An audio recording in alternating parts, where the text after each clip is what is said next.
Pernah nggak sih panik setengah mati pas buka dompet kripto, saldonya tiba-tiba nol?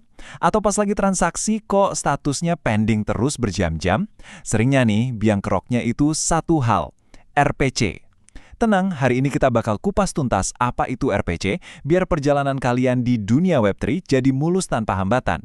Oke, kita mulai dari skenario paling horor ya. Coba bayangin, kalian buka wallet, udah siap mau swap atau kirim aset, tapi loh, kok saldonya kosong lompong? Jantung langsung deg-degan kan? Wajar banget kok, apalagi kalau baru mulai, ini bisa bikin stres berat. Atau ini nih, yang nggak kalah bikin pusing. Kalian udah kirim aset, transaksinya udah jalan, tapi kok cuma macet di status pending aja, nggak selesai-selesai.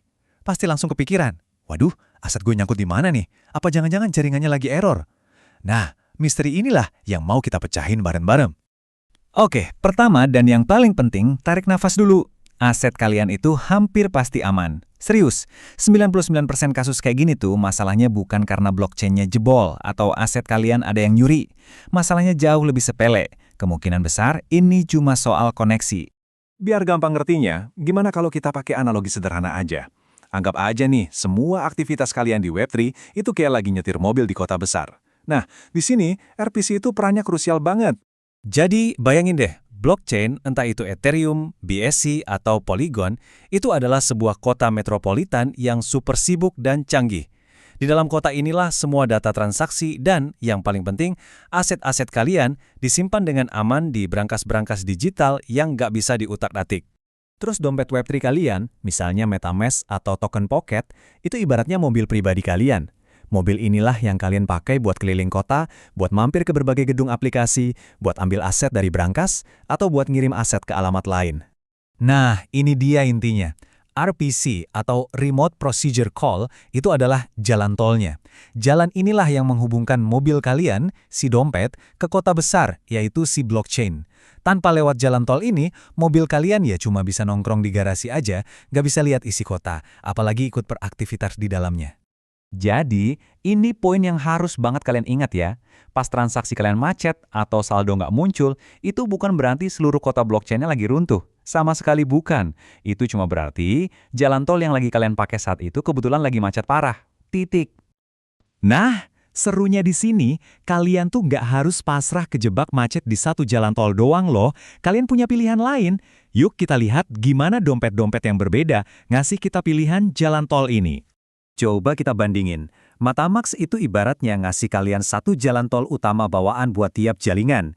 Kalau jalan itu lagi macet, ya udah kalian harus puter otak cari peta sendiri terus masukin alamat jalan tol alternatif secara manual. Nah, kalau Token Pocket ini beda. Dia kayak aplikasi GPS canggih yang langsung nunjukin beberapa pilihan jalan tol lengkap sama indikator lalu lintasnya. Hijau buat lancar, kuning buat agak padat, dan merah buat macet total. Praktis kan? Oke, cukup ngomongin teorinya. Sekarang kita langsung ke bagian paling penting. Solusinya. Gimana sih cara pindah jalur pas lagi kejebak macet transaksi? Kalau kalian pakai Token Pocket, solusinya super simpel. Sumpah cuma beberapa detik. Kalian tinggal masuk ke pengaturan jaringan, nanti kan muncul tuh daftar node RPC-nya. Nah, tinggal pilih aja salah satu yang indikatornya warna hijau. Klik, dan beres. Kalian udah langsung pindah ke jalan tol yang ngebut. Nah, buat pengguna MetaMask caranya emang sedikit lebih manual, tapi tenang, tetap gampang kok. Kalian tinggal buka situs namanya chainlist.org. Ini situs terpercaya buat cari RPC. Di sana kalian cari aja jaringan yang lagi dipakai, misalnya BSC. Nanti bakal muncul daftar lengkap jalan tol alternatif. Tinggal klik tombol Add to MetaMask dan otomatis rute baru itu langsung kesimpan di dompet kalian. Oke, biar makin nempel di kepala, yuk kita rangkum semuanya jadi beberapa tips praktis yang bisa langsung kalian pakai biar perjalanan di Web3 selalu lancar jaya. Kalau dari semua obrolan kita hari ini cuma ada satu hal yang boleh kalian ingat aja ini, selalu pilih yang hijau. Mau itu di Token Pocket yang udah ada pilihannya, atau pas kalian lagi milih di Chainlist, indikator hijau itu artinya koneksi ngebut, lancar, dan bebas drama.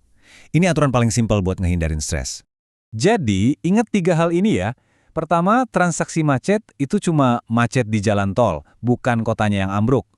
Kedua, kalau pakai Token Pocket, solusinya kilat, tinggal cari node hijau. Ketiga, kalau pakai MetaMask, andalan kalian adalah chainlist.org buat cari jalan tol alternatif yang lebih kencang.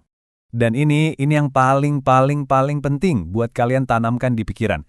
Masalah RPC itu emang bisa bikin saldo kalian jadi gak kelihatan sementara. Seolah-olah jalan tol kalian lagi ketutup kabut. Tapi, hal itu tidak akan pernah bisa menghapus aset kalian. Aset kalian itu selamanya aman, tersimpan rapi di dalam kotak blockchain. Nah, sekarang kalian udah punya satu skill penting buat navigasi di Web3. Kalian udah tahu cara ngatasin kemacetan dan cari jalan pintas. Jadi, setelah jago soal RPC, kira-kira skill teknis Web3 apa lagi nih yang pengen kalian kuasai selanjutnya? Sampai jumpa di pembahasan berikutnya.